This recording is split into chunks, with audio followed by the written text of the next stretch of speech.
Bienvenue sur notre chaîne YouTube. Aujourd'hui, nous abordons un sujet fascinant, comment les jeunes juifs se rebellent contre les orthodoxes.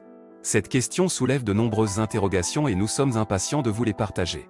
Vous découvrirez des histoires inspirantes, des défis et des idées nouvelles qui défient les normes établies. Restez avec nous jusqu'à la fin pour en savoir plus. Et n'oubliez pas de vous abonner à notre chaîne, de liker cette vidéo et de laisser vos commentaires. Maintenant, sans plus attendre, plongeons-nous dans ce sujet captivant. Les jeunes juifs ont toujours été reconnus pour leur volonté de questionner les traditions et de repousser les limites. Aujourd'hui, cette tendance se manifeste particulièrement dans leur relation avec les orthodoxes.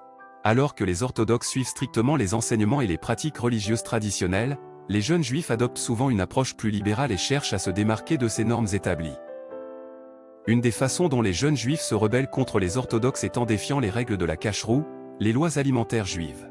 Alors que les orthodoxes suivent scrupuleusement ces règles, les jeunes juifs sont plus enclins à les remettre en question et à les adapter à leur mode de vie moderne. Par exemple, certains jeunes juifs choisissent de consommer de la viande non cachée, ou de manger des plats dans des restaurants non cachés. Cette rébellion alimentaire est souvent perçue comme un défi direct aux orthodoxes, qui considèrent la cacherout comme une partie essentielle de leur identité religieuse. Une autre forme de rébellion contre les orthodoxes se manifeste dans la façon dont les jeunes juifs expriment leur spiritualité.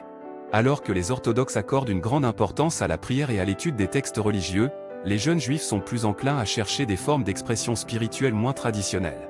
Certains se tournent vers la méditation, le yoga ou d'autres pratiques spirituelles orientales, tandis que d'autres explorent des formes de spiritualité moins liées à la religion, telles que la nature ou l'art. Cette recherche d'une spiritualité plus personnelle et moins institutionnelle est souvent perçue comme un acte de rébellion contre les normes orthodoxes. En outre, les jeunes juifs remettent en question certaines pratiques et croyances orthodoxes qui sont considérées comme dépassées ou oppressives. Par exemple, certaines femmes juives se rebellent contre l'obligation de se couvrir les cheveux après le mariage, en choisissant de ne pas le faire ou en adoptant des couvre-chefs plus modernes. De même, certains jeunes juifs remettent en question les enseignements orthodoxes sur la sexualité, l'homosexualité et d'autres questions liées aux droits LGBTQ+. Ils cherchent à créer un judaïsme plus inclusif et progressiste, qui reflète leurs propres valeurs et convictions. Malgré cette rébellion contre les orthodoxes, il est important de souligner que tous les jeunes juifs ne remettent pas en question les traditions et les pratiques religieuses. Beaucoup de jeunes juifs trouvent un équilibre entre la tradition et la modernité, en choisissant de conserver certains aspects de l'orthodoxie tout en adaptant d'autres à leur vie quotidienne. De plus, le dialogue entre les jeunes juifs et les orthodoxes est essentiel pour favoriser une meilleure compréhension mutuelle et une coexistence pacifique.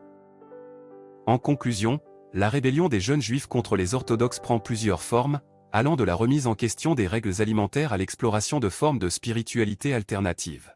Cependant, il est important de reconnaître que cette rébellion n'est pas universelle et que de nombreux jeunes juifs trouvent un équilibre entre tradition et modernité.